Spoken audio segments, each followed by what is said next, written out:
দ্বিতীয় দিন Kolaghat thermal power স্টেশনে ট্রেনিংয়ে। দূরে দেখা যাচ্ছে কোলাঘাট থার্মাল পাওয়ার স্টেশনে, যেখান থেকে ধোঁয়াগুলো বেরোয়, তার টাওয়ারগুলো। আমরা ওখানেই এখন যাচ্ছি গেস্ট হাউস থেকে বেরিয়ে।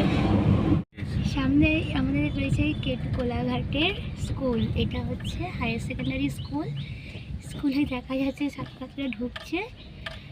এখান থেকে আমরা যেতে পারি, আবার ওই মেইন রাস্তাতে যেতে পারি।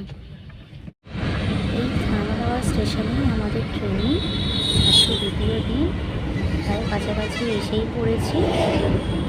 এবার আমরা আস্তে আস্তে ঘুরতে যাবো। দেখা যাচ্ছে কত সুন্দর এবং কত বড় এই জায়গাটা। এদের অনেক বড় জায়গা নিয়ে গঠিত। তো আমরা প্রায় পৌঁছেই গেছি।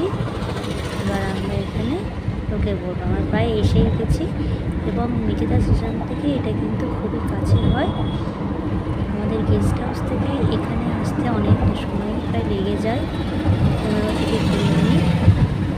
তো আমরা এখানে ঢুকে যাব এবং এই চুল্লিগুলোর পাশেই আমাদের ট্রেনিংয়ের হলটা, টেকনিক্যাল বিল্ডিংয়ে আমাদের এই ট্রেনিংটা হচ্ছে।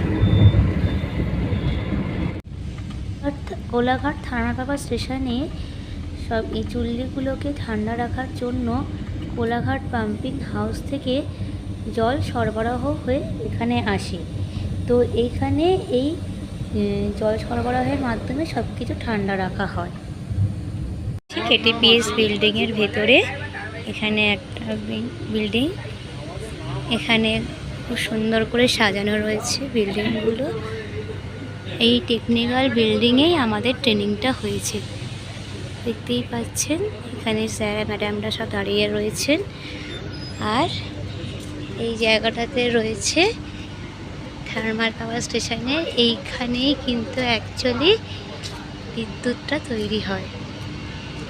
এই জায়গাতে আমরা তো ঢুকতে পারবো না, ওখানে ঢোকার নিষেধ আছে, তাই জন্য ওখানে আমরা গিয়ে দেখাতে পারবো না।